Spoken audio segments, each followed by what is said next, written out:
뭐 공부할 거냐면 이거 공부할 거예요. 점 공부하고요. 100%다 고1 과정이에요. 지금부터 공부하는 거는. 100%다 고1 과정. 그 다음에 직선 공부할 거고요. 그 다음에 원 공부하고요. 그 다음에 이동 공부하고요. 그 다음에 부등식의 영역이라는 거 공부할 거예요. 이동에는 평행이동, 대칭이동이 있고 부등식의 영역이 생긴다. 이걸 맨 마지막으로. 그래서 수학 1에 해당되는 고1 때 수학 1에 해당되는 이 5개의 단원을 오늘부터 시작해서 대략 한 10몇 강에 걸쳐서 차근차근 또 한번 알아보도록 할 테니까 정말 수능을 준비하는 데는 뭐 말할 것도 문과, 이과, 문과 엄청 중요하고 이과도 엄청 중요하고 문과, 이과를 떠나서 정말 중요한 파트니까 확실하게 잘 정리해 두셨으면 좋겠습니다. 데카르트가 점을 좌표를 발견한 게 데카르트라 그러죠. 모든 그 점들을 이 좌표 평면상에서 이걸 사람들 뭐라 그러냐면 X축 이렇게 얘기하고 얘를 지고 Y축 이렇게 얘기하잖아요. 좌표 평면상에서 점들을 가지고 모두 다 찍어보는데 예를 들어서 여러분 이런 걸 아시죠? 이런 걸 사람들이 2차원이라 그러고 그 다음에 1차원이라는 게 있는데 1차원이란 건 축이 하나 있는 거예요. X축만 가지고. 1차원 상에 있는 점이다 그러면 X축 위를 움직이는 이런 점이 되는 거고요. 1차원 상에 있는 어떤 점을 얘기할 때는 보통 알파벳 대문자를 사용하거든요. A라는 점이 있고 B라는 점이 있고 C라는 점이 있고 D라는 점이 있다. 1차원 상에 있는 점의 위치를 표현할 때는 어차피 축이 하나밖에 없으니까 한 가지 요소밖에 안 필요해요. 그 한 가지 요소를 가지고 좌표를 표현하는데 원점을 기준으로 생각을 해서요. 잘 들으세요. 지금부터. 원점을 기준으로 생각해서 원점부터 떨어진 거리가 이만큼 떨어졌다 그러면 이 A점의 좌표를 사람들은 뭐라 그러냐면 2다 이렇게 표현합니다. 좌표를 표현할 때는 알파벳 대문자가 바로 점의 이름이라 그랬잖아요. 바로 옆에다가 가로를 붙이고요. 이 안에다가 좌표를 써주면 되는데 수직선 위에 있는 점, 다른 말로 1차원 점. 1차원을 따르면 수직선 위에 있는 거라고 그러고 얘를 바로 좌표평면이라고 얘기하고 얘를 수직선, 얘를 좌표평면. 1차원, 2차원. 3차원이라는 걸 이거를 이렇게 표현해요. 얘가 지금 X축, Y축, Z축. 이걸 사람들은 좌표 공간. 축이 3개 있다 그래서 3차원. 축이 2개 있다 그래서 2차원. 축이 하나 있다 그래서 1차원. 이걸 사람들은 수직선 위에 있는 점. 얘는 좌표 평면 위에 있는 점. 얘는 좌표 공간상에 있는 점. 이렇게 얘기한다고. 이렇게. 얘는 입체죠. 이거는 이과 학생들만 고등학교 2학년 때 공부하는 거고 이 점은 문과, 이과 다 한꺼번에 공부하는 거고 이번 시간에 공부할 거예요. 그 다음에 이거는 수직선 위에 있는 점이라는 것은 이게 바로 1차원 상에 있는 점이에요. 1차원 상에 있는 점은 좌표를 표현할 때 X좌표 하나만 표현해요. 그런데 2차원 상에 있는 점이 있잖아요. 얘는 좌표를 표현할 때 X좌표랑 Y좌표 두 가지 요소가 필요하고요. 여기서는 이 점을 A라고 했을 때 좌표가 몇 개 필요하게 해요? 3개가 필요해요. 하나는 X좌표, 하나는 Y좌표, 하나는 Z좌표. 얘는 1차원, 다른 말로 수직선 위에 있는 점이니까 좌표를 표현할 때 그냥 2 하나만 써주면 된다. 여러분 이 거리가 1이라 그러면 B점의 좌표는 얼마가요? 2에서 1만큼 더 커졌으니까 좌표는 3이라고 얘기하고요. 이 거리도 1이라 그러면 C의 좌표는 4라 그러고요. 이 거리가 1이라 그러면 D의 좌표는 5다 이렇게 표현하는 거예요. 다른 말로 원점부터 떨어진 거리랑 관련이 있는 게 바로 좌표라고 생각하시면 되는 거죠. 반대 방향으로 이 거리가 1이에요. 그때 이 점의 좌표를 얘기하라 그러면 마이너스 1 이렇게 표현합니다. 1로 가는 게 양수라면 1로 가면 음수일 테니까 그 좌표의 절대값이 바로 원점부터 떨어진 거리라고 생각해 주시면 되죠. 얘를 뭐라 그런다고요? 원점 이렇게 얘기하는 거예요. 원점 이렇게. 돼요? 선생님 1차원도 공부하셔야 됩니까? 당연히 1차원도 공부해야죠. 뭘 공부해야 되느냐? 1차원 상에 있는 두 점 사이의 거리를 이야기할 줄 알아야 돼요. 뭐를? 1차원 상에 있는 두 점 사이의 거리. 예를 들어서 여기 A라는 점이 있어요. 여기 B라는 점이 있어요. 1차원 상에 있는 두 점 사이의 거리를 얘기하라 그래요. 근데 좌표를 보니까 얘가 3이에요. 얘가 5예요. 이렇게 돼 있어요. 그럼 두 점 사이의 거리가 얼마시죠? 2죠. 어떻게 구해요? 그렇죠. 큰 쪽에 작은 쪽 빼면 되죠. 그래서 큰 좌표에서 작은 좌표 뺀다. 그게 끝이에요. 외우지 마세요. x2-x1이라고 외우지 말고. 그냥 1차원 상에 있는 두 점 사이의 거리는 큰 좌표에서 작은 좌표 뺀다. 끝. 1차원 상에 있는 두 점 사이의 거리는 큰 좌표에서 작은 좌표 뺀다. 예를 들어서 A라는 좌표가 마이너스 3이고 B라는 점에 수직선 위에 있는 점의 좌표가 10이야. 이때 선분 A, B 사이의 거리, 다른 말로 두 점 사이의 거리를 구하라 그러면 큰 좌표에서 작은 좌표 빼면 된다니까. 10에서 마이너스 3을 빼버리면 되죠. 그러니까 답은 얼마가 돼요? 시작. 13 이래버리면 게임 끝이다. 근데 만약에 이렇게 돼 있다고 생각해 보세요. 문자로 돼 있으면 무섭지. A 이렇게 돼 있다고 생각해요. 큰 좌표에서 작은 좌표를 빼야 되는데 얘가 더 클지 모르죠. 이럴 때는 어떻게 표현하면 되냐면 한쪽에서 다른 한쪽을 빼요. 일단. 그 다음에 거기다가 절대값을 붙이면 돼요. 이게 끝이에요. 그래서 두 점 사이의 거리 중에서 1차원상에 있는 두 점 사이의 거리 중에서 어떤 게 더 클지 모를 때는 한쪽에서 다른 한쪽을 뺀 다음에 절대값 붙여요. 왜? 절대값 붙였다는 얘기는 항상 양수로 바꿔 준다는 얘기니까 거리는 항상 양수잖아요. 물론 아무 데서나 아무 데서를 빼면 음수가 될 수도 있고 양수가 될 수도 있겠지만 절대값을 붙였으니까 얘는 항상 양수가 돼서 거리가 될 수 있거든요. 그래서 1차원상에 있는 두 점 사이의 거리는 큰 좌표에서 작은 좌표를 뺀다라고 기억하고 있지만 둘 중에 하나가 미지수가 돼 있을 때는 어느 한쪽에서 다른 한쪽을 뺀 다음에 절대값 붙이면 된다. 여기까지가 1차원상에서 두 점 사이의 거리를 구하는 방법이었습니다. 외울 거 하나도 없어요.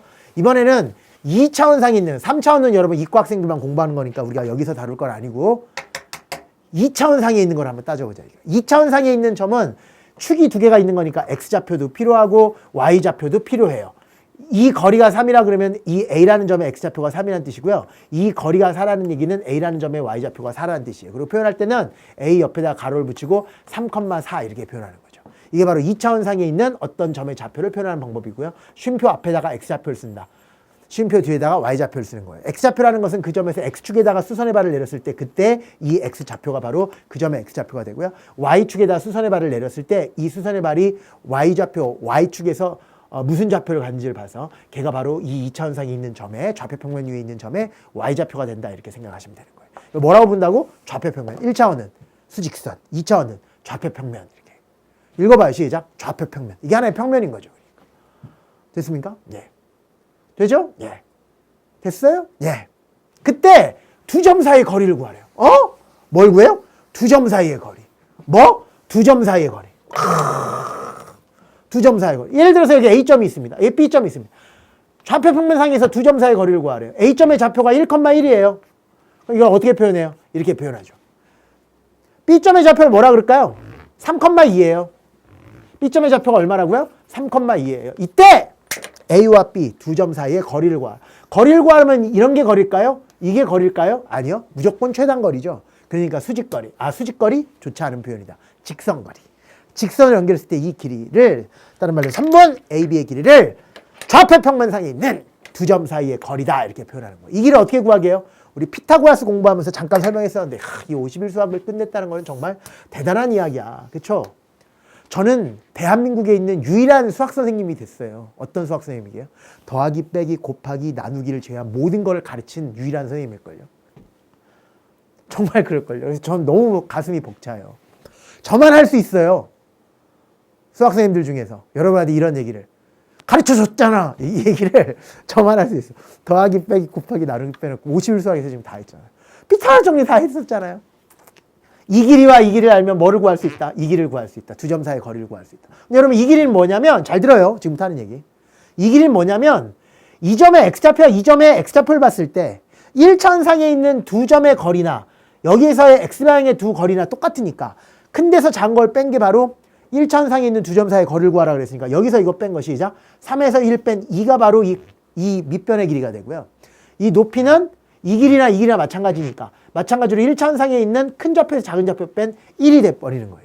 따라서 이 길이를 구하라 그러면 얼마의 시작? 루트 1에 대해서 제곱 플러스 2에 대해서 제곱. 왜? 피타고라 정리니까. 그래서 답은 얼마의 시작? 루트 5가 된다. 1, 2, 루트 5, 1, 1, 루트 2, 1, 루트 3, 2, 1, 2, 루트 5. 1, 2, 루트 5는 많이 안 했나? 1, 2, 루트 5도 알아두는 게 좋아요. 많이 나오니까. 아무튼 이런 느낌이 된다 그래요. 정적인 답. 두 점 사이의 거리를 구하라 그러면 시작. 루트 5 이렇게 처리하면 되죠. 근데 이걸 매번 이렇게 그림을 그리려면 시간이 오래 걸리니까 조금 전에 우리가 만들었었던 이 2와 1의 의미를 한번 찾아보자 이거지. 그래서 1이라는 건 바로 뭐냐면 y좌표의 차이라는 거예요.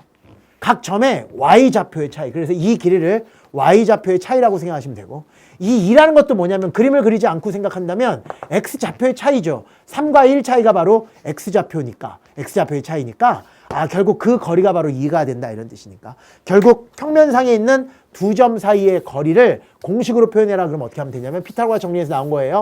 루트 이거 제곱 플러스 이거 제곱. 두 변의 길이의 제곱의 합에다 루트 씌우면 빗변의 길이가 나오는 거니까 x좌표 차이의 제곱 플러스 y좌표 차이의 제곱이다. 이렇게 처리하면 끝나는 거예요. 끝. 외웁시다. 어떻게 하냐고? 루트 x좌표 차이의 제곱 플러스 y좌표 차이의 제곱. 루트 x좌표 차이의 제곱 플러스 y좌표 차이의 제곱.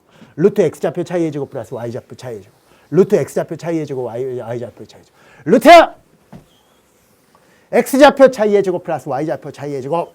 루트 x좌표 차이의 제곱 플러스 y좌표 차이의 제곱. 이걸 또 x2-x1의 제곱 플러스 y2-y 이러지 마요.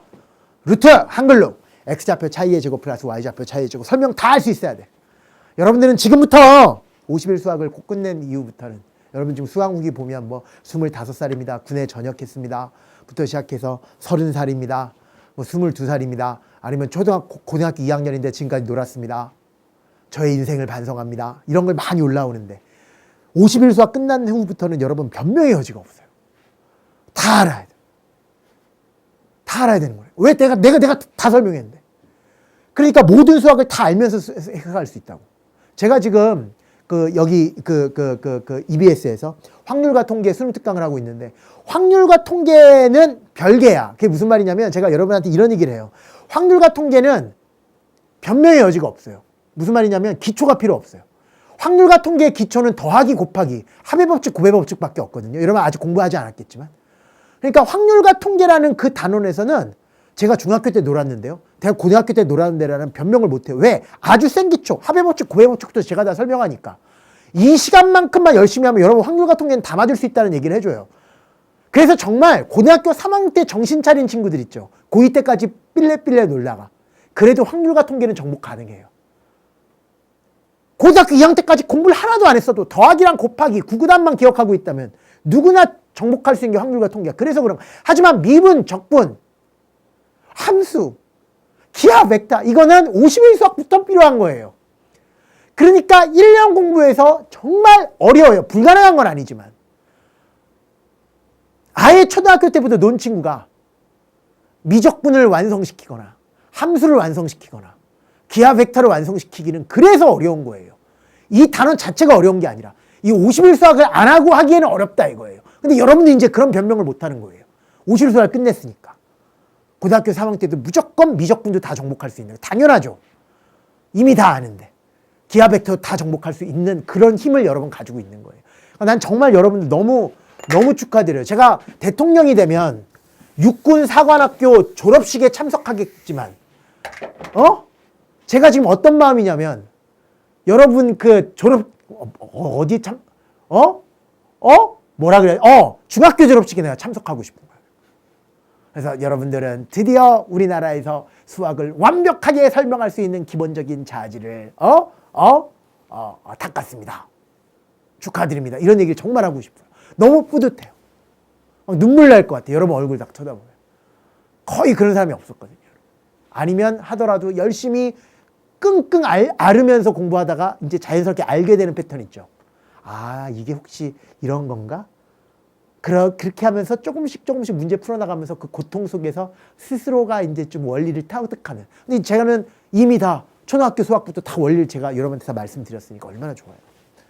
정말 진짜 정신 바짝 차려서 공부하면 너무 좋은 기회라는 거예요. 두 점 사이 거리 공식 해봐. 시작. 루트 x좌표 차이의 제곱 플러스 y좌표 차이의 제곱. 만약에 어떻게 해요, 선생님? 두 점 사이의 거리를 구하라. 선분 AB의 길이를 구하라. 시작. 루트 x좌표 차이의 제곱.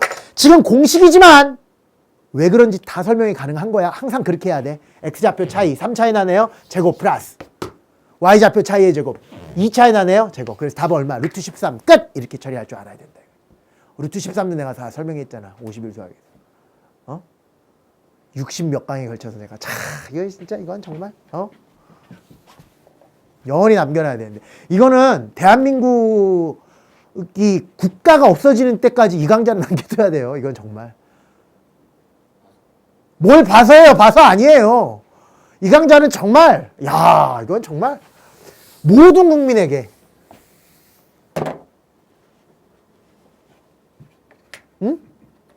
아니 정말 그 대통령 선거할 때 어떤 대통령 후보가 이런 공약, 교육 공약 중에서 이런 걸 내도 아주 학생들은 놀라워한다니. 정말 이런 공약.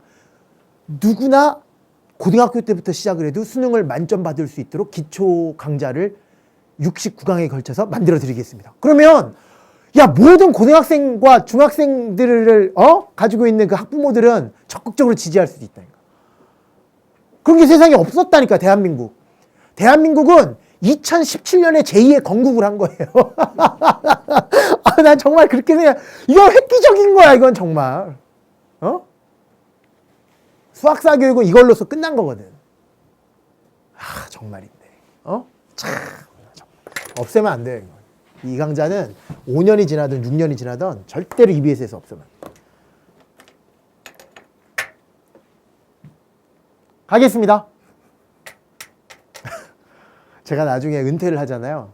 꼭 그렇게 해주세요. 저희 은퇴하면 이렇게 제가 찍었던 EBS에서 은퇴식 같은 거 해줍니까? 안 해줍니까? 거의 저희 막 이렇게 그 강좌 리스트 다 나열하지 않고 정승재 선생 대표작 51 수학. 그거 다 끝나는 거야.